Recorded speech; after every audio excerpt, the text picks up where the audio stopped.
Claudio Gabis, León, un trabajo de los 90 donde Claudio Gabis tenía un montón de invitados y volvía al disco a través de esta joyita. Bueno, te contaba también en el arranque del programa que como todos los viernes, desde el viernes pasado, estamos tomando una imagen y desde esa imagen partimos. Vos la podés ver en la web de Radio H, así que vamos a interactuar para que estemos trabajando juntos en esta foto de Alejandro Andam. Alejandro, gracias por haber venido, muchísimas gracias. Una foto donde decíamos en la apertura, no están todos, pero prácticamente están todos los responsables de más de 350 despidos y el vaciamiento de la agencia Telam. Más allá de que hay una sola imagen, que es la de Pousá, hay un cartel que dice "A mí me echó Lombardi" y habla de los responsables. Ahí tenemos dos de los que podemos subir al podio y decir, bueno, acá están los tipos que se tienen que hacer cargo de esta historia, de esta locura que significa terminar con una agencia nacional de noticias y con 350 compañeros en la calle. Empezá a describir la voz, empezá a contarnos de qué se trata la foto. Son 357 porque dos los echaron antes de que empezara esto, por una nota que no tenía ningún sentido. Y ahí comenzó esto. Hay que acordarse de que Rodolfo Pousá fue el presidente de Telam durante la Alianza. Sí, señor. Que en ese momento él y ellos quisieron cerrarla a la agencia. Yo en ese momento no estaba todavía. Yo llegué después de que pasó todo lo que pasó. Los compañeros lucharon tanto que lograron mantenerla, pero no pudieron parar una fórmula de retiro voluntario o involuntario que fue muy grande. Por eso ellos hablan de que cuando dejaron la agencia había 500 o 400, no me acuerdo cuál es la cifra que dicen, de los que había. Lo que no dicen es que después tuvieron que tomar gente, porque si no, claro, la agencia no hubiera funcionado. Y pusiste el acento en un formato que es un retiro voluntario compulsivo. Sí, fue por lo que cuentan los compañeros y por lo que nosotros vivimos dentro del gremio desde afuera, que lo veíamos, es que sí fue bastante dirigido. Claro. Algunos sí, en los que algunos querían ir se le decían que de ninguna manera. Entonces se fue mucha gente y tuvieron que tomar más, a pesar de que al poco tiempo, o casualidad, el gobierno de la Rúa y Cavallo sacaron una ley o un decreto que impedía que ingresaran los congelamiento de vacantes. Sí, totalmente al Estado, que solo tenía que firmarlo el presidente para que entrara. Exacto. Exactamente igual lo que está haciendo ahora Mauricio, no sé, digamos, hay alguna similitud. Sí. Es grandísima, digamos. Eso, a pesar de eso no lo pudieron evitar, porque tuvieron que traer gente, porque si no esto no funcionaba. Claro. Pero con el agravante de que con el tiempo y la digitalización y las nuevas formas de comunicar, la agencia, que en ese momento solo tenía cables y fotos, hoy tiene una radio, Exacto. tiene un espacio web, tiene un espacio audiovisual. Para eso hubo que contratar gente de radio, locutores, hubo que contratar editores para los camarógrafos. O sea, hubo que contratar mucha gente, que son esos 900 que ellos dicen, digamos. No es que hay 500 tipos más de cuando ellos se fueron. Totalmente. Hay muchísimas más cosas que se hacen que antes no existían, como por ejemplo esta radio. Esta radio no hubiera existido en esa época porque no había forma de hacerlo. Hoy es gracias a Internet, gracias a Facebook. Y la demonización pasa por ñoqui, grasa militar. Claro, la mayoría de la gente que está ahí entró ya viniendo de otro lado, digamos, no es que empezaron ahí, todos tienen una función, no es que haya gente que no va y cobra, o esa cosa de que el Estado elefantiásico es que lo dijo ayer, creo, el presidente Macri lo dijo en la Bolsa de Comercio, donde fue muy aplaudido porque la Bolsa aplaude todas esas cosas, ¿no? Como que ellos después a toda esa gente que dejan en la calle le van a dar trabajo, ¿no? obviamente la bolsa aplaude todo eso porque estamos en un momento de que esto es una gran timba y lo único que les interesa es eso. Así que bueno, estamos en esa situación, estamos peleándola mucho, estamos en una ocupación pacífica del lugar porque ellos abandonaron el lugar, ellos no vinieron nunca más. Sí. Desde el día fue el paro general de la CGT, al otro día, el martes, empezaron a mandar telegramas.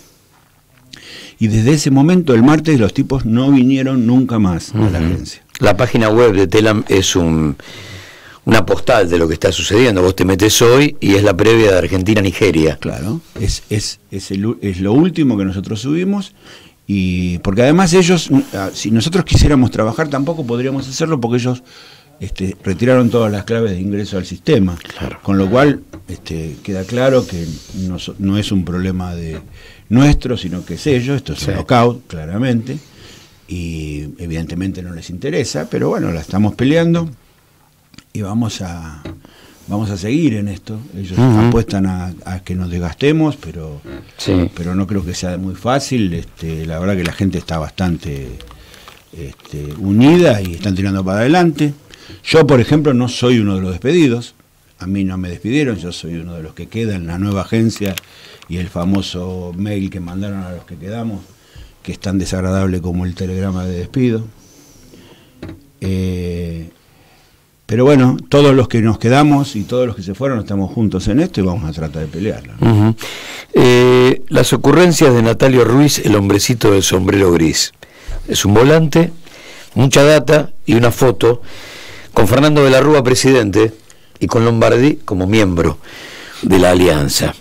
Y dice el texto: siendo ministro de Turismo, Cultura y Deportes del gobierno de la Rúa en el año 2000, a Hernán Lombardi se le ocurrió que era de su competencia comprar 10.624 hectáreas en el departamento Pedernera, en el sur de la provincia de San Luis, para la protección de venados y pastizales, por haber sido designado interventor de parques nacionales. Pese a que la operación quedó truncada, el Estado desembolsó $1.450.000, por lo que el exministro fue procesado penalmente. Lombardi había sido sobreseído en la causa por el derecho de los venados a pastar, pero en mayo último la Cámara Federal de Casación Penal revocó esa decisión y ordenó que continúe la investigación. Los jueces consideraron que aunque la operación no se concretó, los vendedores se quedaron con el dinero cobrado, lo que habría sido un perjuicio para la administración pública.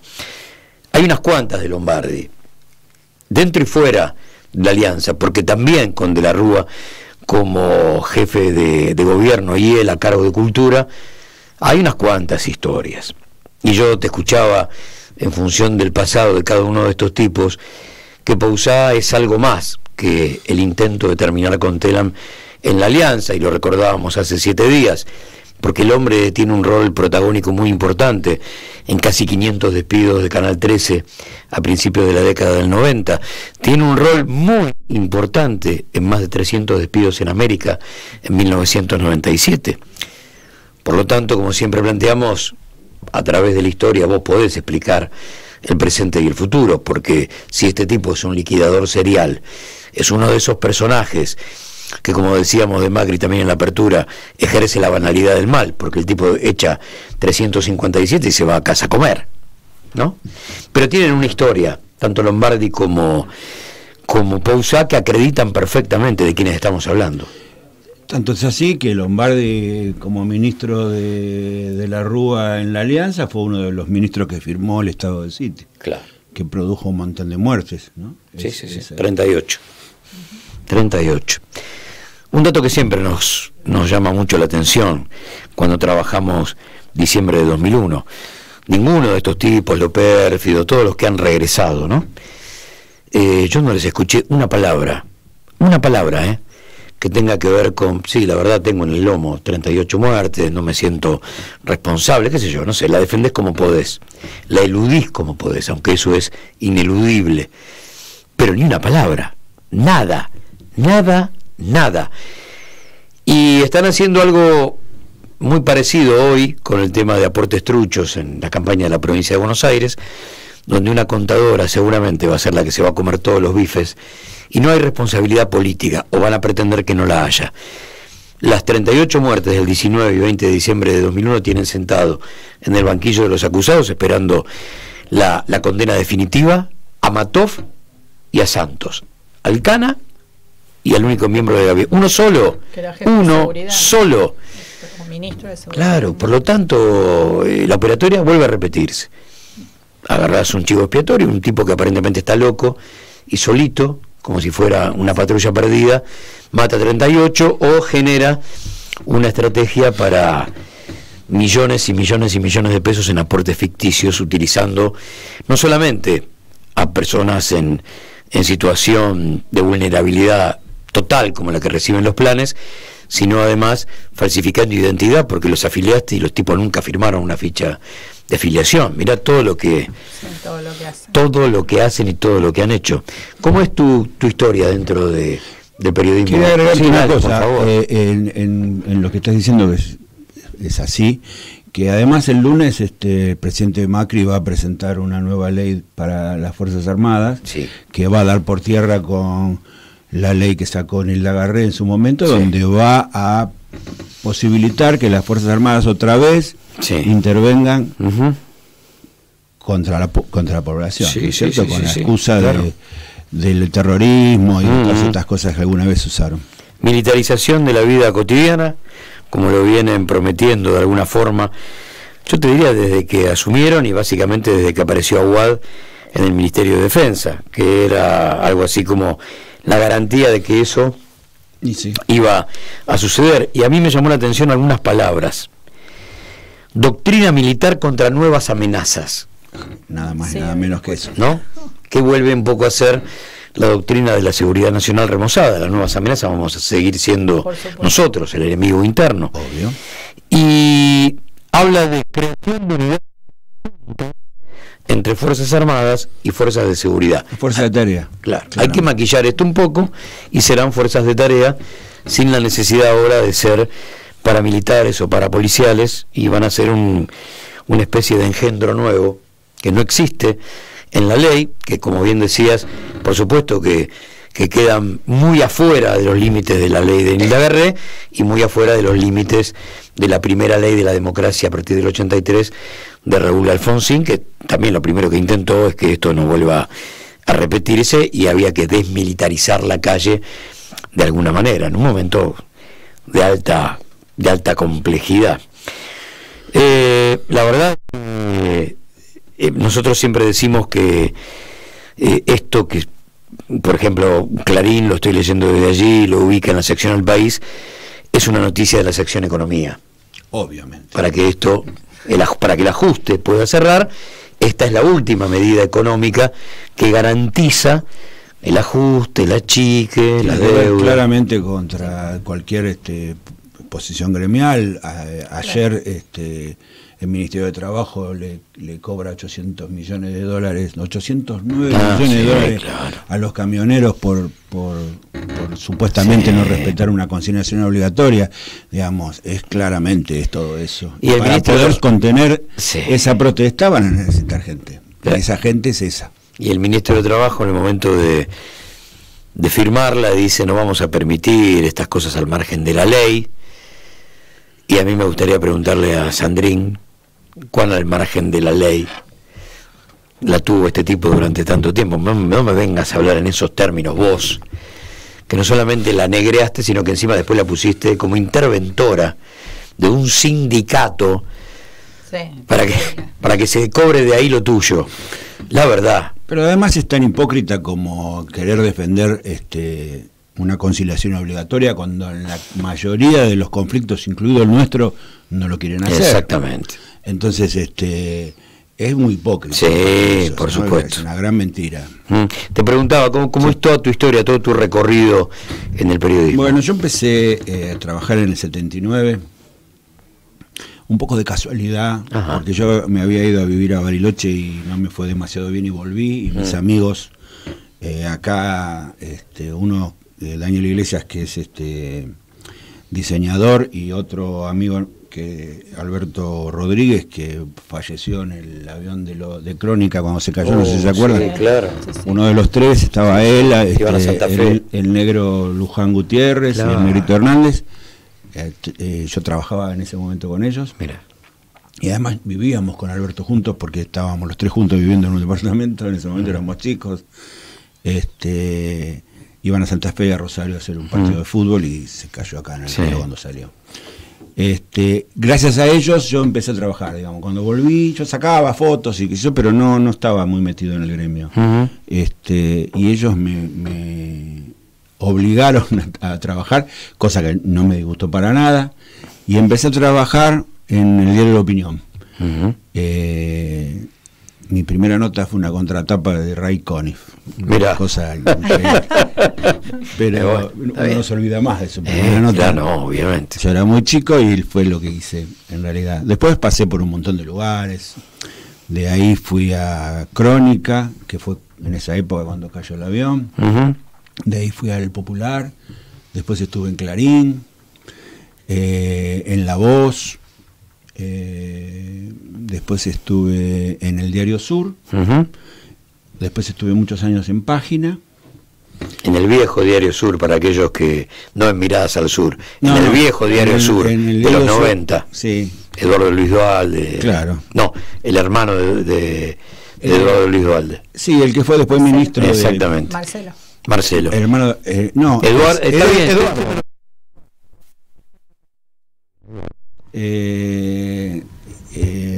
Y después fui a Página 12.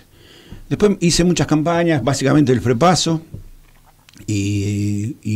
con la Alianza casualmente entré con la Alianza y con Pousada, el presidente, a Telan en ese momento, justamente porque habían desguazado tanto la agencia que empezaron a necesitar gente, sobre todo porque se fueron, la mayoría de los tipos que sabían se fueron. Y entonces no tenían, les faltaban jefaturas y demás. Yo entré directamente como en la jefatura de fotografía. Sí. Y bueno, desde ese momento estoy en Telan, hago eso. Todavía no nos echaron. Nosotros no sabemos qué van a hacer con la agencia. Es muy probable que la agencia no siga. O esa sea la idea de ellos, no la nuestra, obviamente. Y eso es mi recorrido en el gremio. Bueno, obviamente ya sacaste la cuenta y si no lo hiciste, el año que viene estás festejando 40 años de laburo y pasaste por 40 años muy particulares. Sí. Porque, yo puedo ir. Sí. Mirando un poco la historia de Alejandro, me encontré con una foto donde están Néstor y Cristina entregándole un premio por unas fotos, en realidad era un homenaje, no sé. Sí, era un homenaje que tenía que ver con los años de democracia, no me acuerdo cuántos. 25 años de democracia, sí. Y hicieron un homenaje a varias, a las abuelas, a las madres, al que editaba el editor de Ediciones de la Flor, Divisky. A Ubaldini, que ya había muerto Ubaldini, pero se lo dieron al hijo. Bueno, hubo varias entregas así como homenajes y lo mío tuvo que ver con la foto esa de Alejandro, ¿no? Tuvo que ver con eso. Contabas una historia medio impresionante, porque tu tocayo era un militante estudiante universitario, y bueno, las fotos que sacaste tuvieron un efecto muy importante sobre... ¿Para quién estabas trabajando en Yo ese estaba en el momento? Popular. No había ido por el Popular, había otro compañero nuestro, había ido Miguel Martelotti a hacer para el Popular. Sí. Y yo fui porque era la primera marcha que se hacía durante la dictadura, esto fue en el 81, de universitaria. Entonces fui a cubrir eso por mi cuenta, en realidad. Y lo que pasó fue que ellos salieron así, sabíamos que iba a pasar eso, por supuesto la policía también. Y ellos salieron marchando, se juntaron en la Plaza Jusey, salieron de medicina, de economía, los de derecho venían de derecho, y se juntaban atrás de una bandera marchando hacia el ministerio. y nosotros que estábamos ya organizados para que no organizados de antes, sino que sabíamos que no podíamos mostrarles las caras y demás, les pedíamos que pongan los carteles adelante de las caras y qué sé yo, pero la policía los reprimió y se los llevaron. Alejandro era el orador y estaba subido arriba de una calecita, y entonces estábamos sacando fotos y de repente aparecieron dos pibes de la edad de ellos, jóvenes, muy jóvenes, y se los llevaron de los pelos. Yo estaba arriba de un banquito también sacando fotos y pasaron adelante mío, entonces yo saqué toda la situación. Se lo llevan y lo meten adentro de un patrullero. Yo no sabía, esto lo cuenta él después. Se lo llevan. Entonces, en esa corrida se fueron los universitarios, pero cuando vieron que se llevaron a uno, volvieron. Y se enfrentaron con la policía. Con la policía, era la federal. En ese momento, nosotros empezamos a sacar fotos de esa situación de hablar. O sea, había un enfrentamiento tenso, pero no pasaba nada. Y el jefe del operativo de los infantes dio la orden de que fueran contra nosotros. Entonces se dieron vuelta y nos agarraron. Había servicio, había de todo, militar, policía federal, servicios, la infantería. Y las agarraron. Nosotros en ese momento teníamos rollos, no éramos nada digitales, obviamente. Sí. Entonces intentaron sacarle los rollos y nos pegaron algunos. Algunos le sacaron los rollos, otros no. Yo pude mantenerlos. A mí, por suerte, me agarró un federal chiquito, digamos, que el tipo estaba muy asustado, entonces no. A los otros tuvieron más mala suerte porque los agarró un servicio y le sacaron la cámara, le rompieron la cámara. Hubo un fotógrafo de el Pantera, le decíamos nosotros el Pantera, a ese le pegaron feo y se lo llevó, estuvo en un hospital. Y bueno, la cosa terminó y nos fuimos. Yo pude defender mis fotos, otros también, y yo tenía la situación de cuando se lo llevan de los pelos, y salió en la tapa del Diario Popular, básicamente porque nos pegaron a nosotros, claro. No porque se llevaron a unos, porque además no sabíamos que se habían llevado, quién se lo... Nosotros pensábamos que era la policía. Era un grupo de tarea, después lo supimos, los pibes esos eran de un grupo de tarea. Y todo esto que les voy a contar a partir de ahora, lo sé por él después de muchos años, porque yo no lo conocía, después lo conocí mucho, por el prepaso y demás. Y él dice que yo le salvé la vida, por eso, claro. Porque sale la foto y de alguna manera lo blanquea, pero además básicamente es porque ellos sabían que teníamos la foto antes de que saliera publicada. Y entonces sale, y al otro día hubo una conferencia de prensa de la policía, que en ese momento estaba Saciain, era el milico que estaba a cargo, y después había uno de la federal que era el segundo, y ese tipo se asustó mucho, porque ya en ese momento empezaron a romperse las cosas entre ellos, y el tipo no quería saber nada. Y 79 visita de la Comisión Interamericana de Derechos Humanos. Tanto es así que esta persona, que yo no me acuerdo el nombre ahora, fue el que lo fue a ver a Alejandro en la cárcel, esto lo cuenta él, y lo único que le preocupaba es que él dijera que a él no había estado en el lugar. Claro. Entonces Alejandro le decía, no, porque usted es el jefe de lo que era la cosa que tenían que decir. En ese momento le bajaba línea y el tipo se enojó, le dijo, dígame usted, y entonces él dijo, no, yo usted no lo vi, listo, se fue. Al otro día una conferencia de prensa, y la conferencia de prensa dijeron que no tenían nada que ver, que los dos que se lo llevaron eran dos tipos de amigos de ellos que se lo llevaron porque él estaba exaltado, qué sé yo. Al otro día volvió a salir en la tapa del diario con un circulito sobre las 45 que tenían en la mano los que se lo llevaban, ¿no? Los chicos exaltados. Y se armó mucho lío con eso, y por suerte él zafó rápidamente, digamos, no es que estuvo desaparecido. Y después siguió integrando, él fue parte del MOJUPO, del Movimiento de Juventudes Políticas. Sí, Alex después sigue haciendo política, qué sé yo.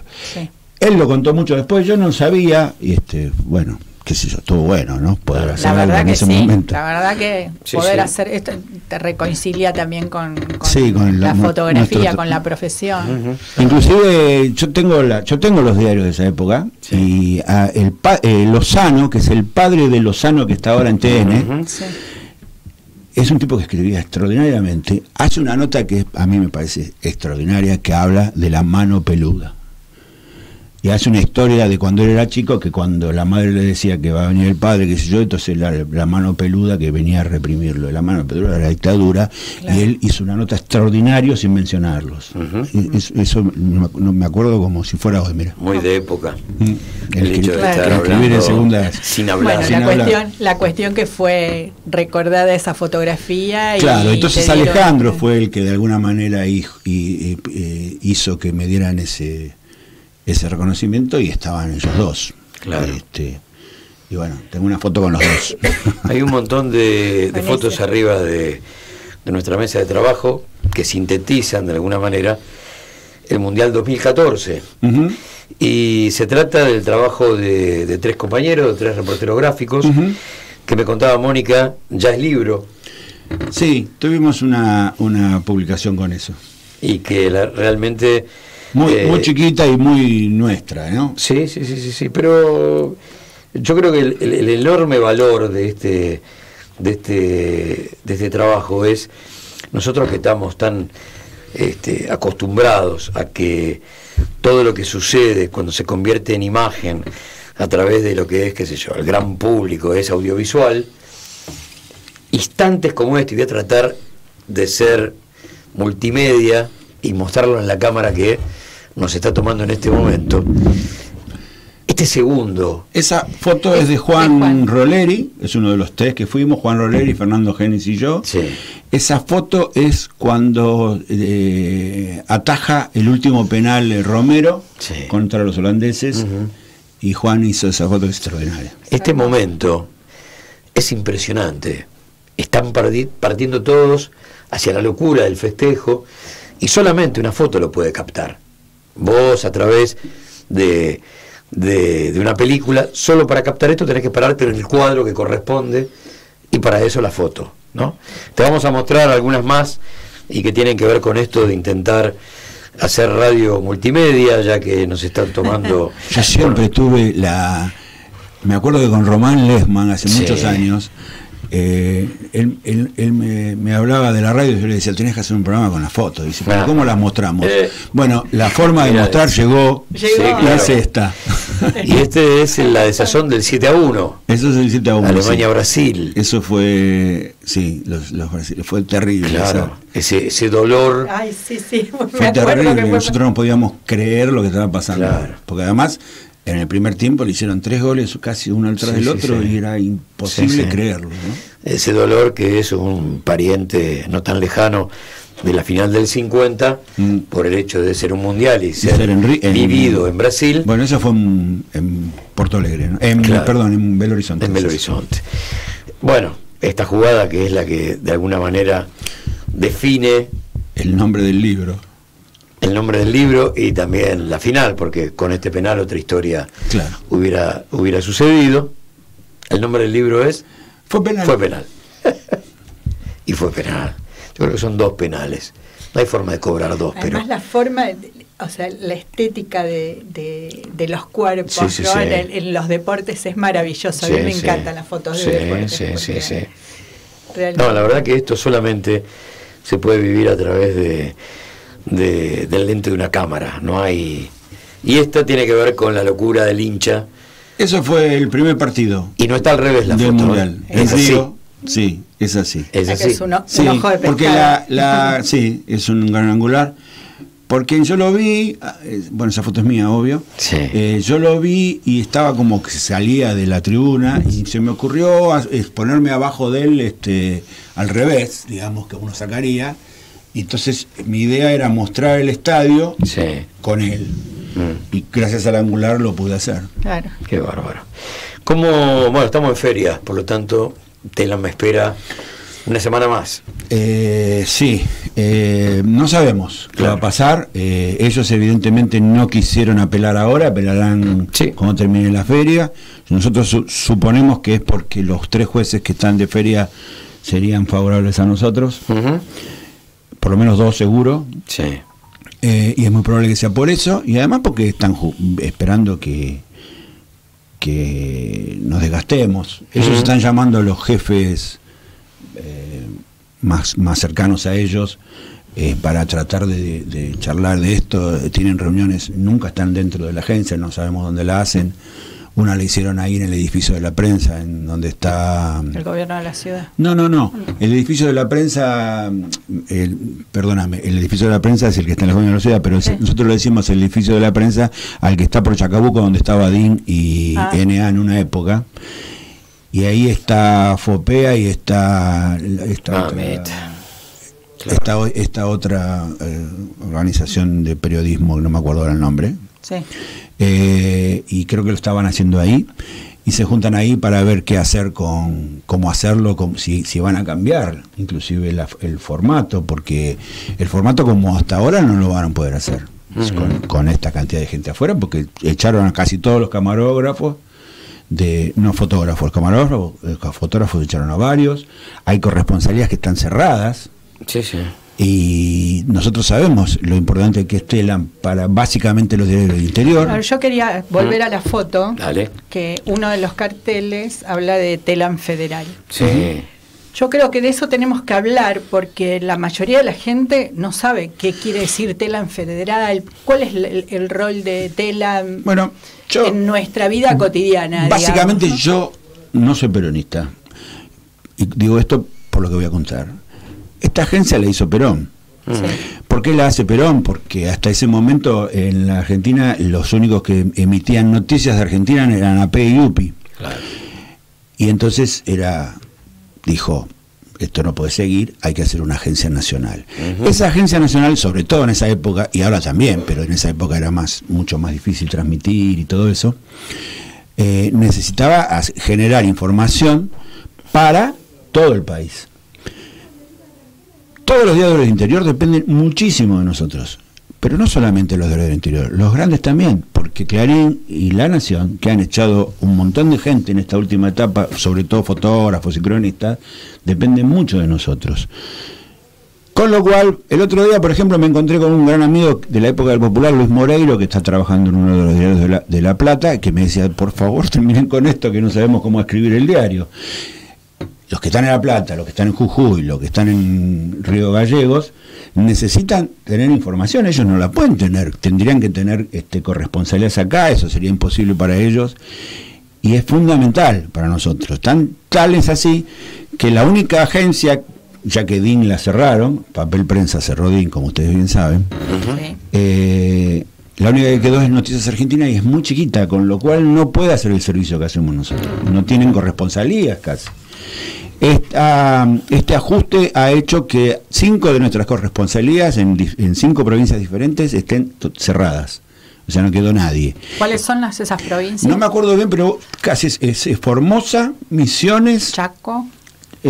Chaco no estoy seguro si cerró por completo. Catamarca, creo.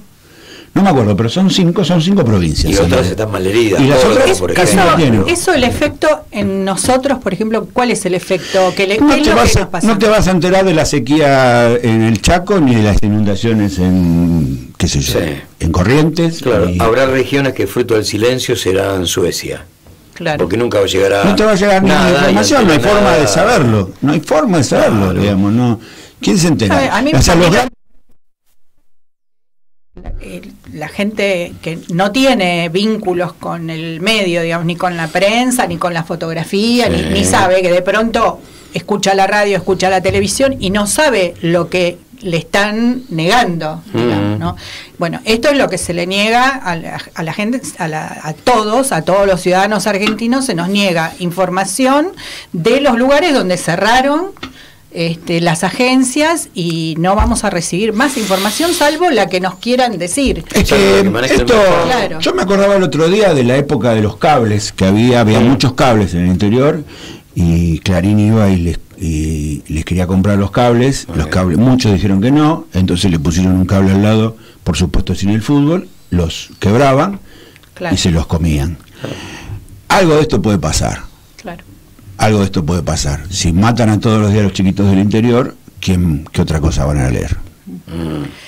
Y bueno, y otra cosa sobre la fotografía. Acá hay banderas de CIPREVA y otros sindicatos, FASPREM. Citaprem. Bueno, a mí me parece que también esta demonización que está de moda ahora de los sindicatos, del sindicalismo, de la afiliación, o sea, pasó a ser el demonio absoluto. Me gustaría que nos contaras un poco qué es CIPREVA y qué son estos sindicatos. Bueno, el CIPREVA es una nueva construcción que es a partir de que la UTBA casi desapareció de todos los conflictos. Sí. Y se generó el CIPREVA en función de eso. Casi todos los afiliados de la UTBA fueron a parar al CIPREVA. El CITAPREN es un sindicato más chico que tiene más que ver con TELAM.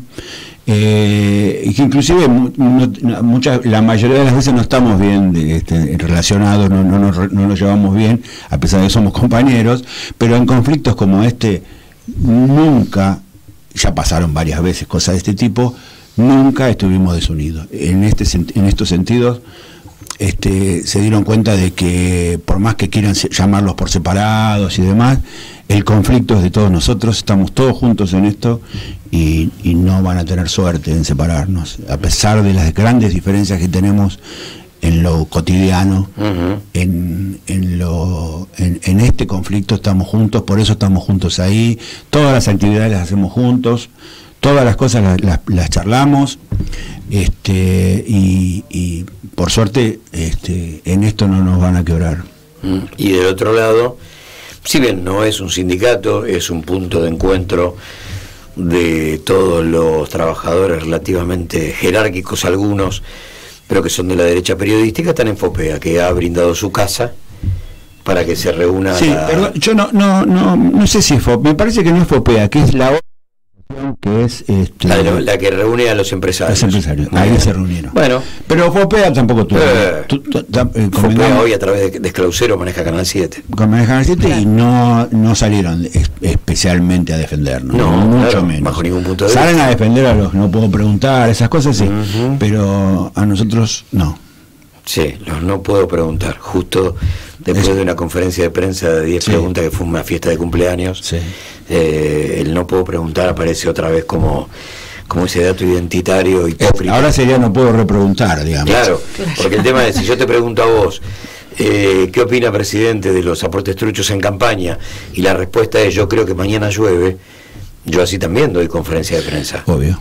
La repregunta... En realidad yo creo que escribieron las respuestas, o sea, armaron las respuestas, lo que iban a decir, y la pregunta que fuera iba a tener esa respuesta, no importaban las preguntas. Es muy probable, pero sí, también el tema del sorteo, digamos, va a ser una conferencia de prensa y solo pueden hacer 10 preguntas, es medio ridículo, digamos, está toda la prensa, estaba toda la prensa internacional. No tiene mucha lógica eso, la verdad no tiene mucha lógica. Son 10 preguntas y nomás tenemos en Capital 9 diarios, más o menos, todos los días. Sí, pero además tenés que sumarle la prensa internacional. Pero la prensa internacional, los canales de televisión, los cables. Claro. Cuando vos hablas de 10, directamente estás hablando por un porcentaje ínfimo. Habrá 15 radios, 15 AM en el dial, sumarle las FM. Igual los compañeros en general lo que hacen es ponerse de acuerdo. Una cartelización de la pregunta. Claro, ¿Quién pregunta? Y ese pregunta por todos. Pregunta? Bueno, mira, habría que preguntar esto, ese tipo de pregunta. Por eso hubo una pregunta por nosotros, que en realidad no era una pregunta, sino que era información, era decir en la conferencia de prensa que nosotros estábamos afuera. Claro. Y lo que pasa es que el decano se adelantó y también lo dijo, que estuvo muy bien, digamos, pero él lo dijo, él estaba por afuera, a él se le permite cualquier cosa. Sí. La verdad que uno está viviendo momentos de locura, porque la forma en que después el presidente defendió el 157 despidos es... Vos ves un tipo que no le tiembla el pulso desde su crueldad para decir, señores, sobra gente. Vos podés defender que hay que tengan que defender los despidos, pero no podés mentir. Y mintió. Ese es el problema. Porque vos podés decidir cerrarla si querés, pero no podés cerrarla con una mentira. Sí. Y hasta y yo entiendo que el tipo cuenta con una especie de autorización invisible Pero algún día tendremos que armar una democracia un poco más real. Claro, porque nadie lo votó para eso. Claro. Digamos, no hay mandato, no hay contrato social. Nunca dijo que iba a hacer nada de lo que está haciendo. Claro. Dijo todo lo contrario. Todo es parte de lo mismo. Sí, esta idea de que haya algo que diga que no puede dejar de hacer lo que dijo que iba a hacer, me parece muy interesante. Claro. ¿No? Esto de que si digo lo que voy a hacer, sí, no me vota nadie. Exacto. Ya lo dijo el antecesor de esto, sí, que es lo mismo, sí, y que además es el que de alguna manera lo inventó a ¿no? Sí. Entonces, es eso hay que terminar, ¿no? Sí, claro. Tiene que haber algo que los obligue a cumplir con las cosas que dijeron que iban a hacer. Sí, tal cual. Y también a no hacer lo que no se dijo que se iba a hacer. Por supuesto. Claro. Que es parte de lo mismo, digamos. Por supuesto. Aquel que lo votó. No, pero si el tipo hubiera hecho lo que dijo que iba a hacer, Sí, nada de lo que está haciendo lo podría haber hecho. Eso, Claro. Pero bueno, este es el tema, ¿no? El neoliberalismo tiene deseos inconfesables cuando está en campaña, por eso miente, y tiene deseos más inconfesables cuando es gobierno, por eso miente más todavía cuando es gobierno. El problema es que se ha generado una especie de 2 o 3 generaciones de lo que decía Bertolt Brecht era el analfabeto político. Y ese analfabeto político es el que, sin marcas en la piel del país 76-83 y del país 89-2001, es capaz de decir dale tiempo. Sí. Sí, nosotros somos un país interesante, pero llega un momento que se revela la gente, No cabe duda. No cabe duda. Yo la verdad ni siquiera estoy con esto de que tiene que terminar y todo eso. Lo que tienen que terminar son ellos, pero de hacer lo que están haciendo. Sí, y si no terminan de hacer lo que están haciendo, y que se vayan, ¿viste? La verdad, esto de que la democracia, ¿viste? A Dilma la echaron con mentiras. ¿Por qué no podemos echar a este tipo por las mentiras que está diciendo? Con verdad, que son las mentiras que planteo. Decía, es un país interesante y automáticamente cada vez que escucho eso voy a Jean-Pierre Busquet, que es el autor de La Loca de Plaza de Mayo, corresponsal de Associated Press o de France Press, claro, de France Press, que decía que Argentina era un país espectacular para ser periodista, pero no para ser argentino. Claro. ¿No? Porque siendo argentino estaba el dolor. Siendo corresponsal uno ve como mirar por televisión, que es lo que sucede en esa Argentina. O para ser Barcelona. O para hacer, si hay que hacer algo, seamos Barcelona o la humor de la dictadura, como para procesar de otra forma todo lo que nos pasa. Alejandro, o el página 12 de Menem también, ¿no? Ese página 12 que es un página 12 que hizo escuela sin aulas. Absolutamente. Sí. No cabe ninguna duda. Y a veces solo a través de la tapa, con todo el contenido, desde Rudy Paz para abajo. Sí. Inclusive en lo nuestro, porque la fotografía periodística argentina claro, es un antes y un después de la fotografía de página. Hay otra mirada. Es diferente. Se construye otra mirada. Es diferente. Mira. Antes de página era diferente. Hubo varios hitos. Sigla, una agencia. Sí. Las DIN y NA, en el momento que sale DIN por papel prensa, que en la pelea de ver quién hacía mejor las cosas, hicieron fotos extraordinarias, y página 12, que cambió la fotografía en los diarios. ¿En qué tipo de fotografías se publicaban en los diarios? Es cierto, sí, es como un perfume de época que nos va llevando a... Sí. También pasa con las palabras, digo, a nivel radial o a través de la prensa escrita, sí, claro. Se dan esas oleadas que tienen que ver con los cambios, con las transformaciones. Algunos son cambios más cortos, otros son revolucionarios, bien revolucionarios, y eso el lector lo nota. Alejandro, gracias por haber venido. Al contrario, muchas gracias a usted. Como charlábamos la semana pasada, va a estar atento a lo que pase dentro de una semana y a volver en esta mesa a informar qué es lo que sucede, porque el conflicto, lamentablemente, de la prensa hegemónica, oficialista, como vos querés llamarla, hoy revisábamos y ya prácticamente desapareció. Ya está. No hay, salvo la respuesta del presidente en conferencia de prensa ayer. Ese fue el último dato. No lo vamos a dejar. No, claro que no. Pero, viste, ellos apuntalan. Vamos a seguir. Claro, apuntalan ese rol y victimizan a la víctima y tratan de, a través de sus títulos, de transformar en positivo lo negativo, ¿no? Es como festejar colgado del alambrado un gol en contra. Ayer tenías a María Eugenia Vidal hablando por primera vez, empujada por la investigación y por las circunstancias, y teniendo que echar a la contadora. Entonces, el verbo que nosotros observamos, ya porque es nuestro oficio, ¿no? Es María Eugenia Vidal echó. Entonces, hay autoridad, hay bastón de mando, ahí está. Además, ella está ofendida. Está ofendida, encabezó la pelea contra la corrupción. Bueno, y de la misma manera, el sobragente de tela, el ñoqui, la grasa militante que instalaron en el verano de 2016, se hace cargo de mucha gente que está muy lejos de esta realidad, y si encima lo único que vos tenés en tu casa encendido es la prensa hegemónica, es muy jodido, pero muy jodido. Alejandro, gracias por haber venido. Gracias a ustedes. A esta altura, vos cuando andás por la calle y te dicen Alejandro, ¿vos te das vuelta o solo cuando te dicen turco? El turco. Claro, turco. Alias. Mis hijos le dicen turco también, los más grandes. Y a veces están sus amigos en mi casa y le dicen turco y me doy vuelta yo. Pero es un estigma que tenemos. Bueno. Che, gracias por haber venido. Gracias a ustedes.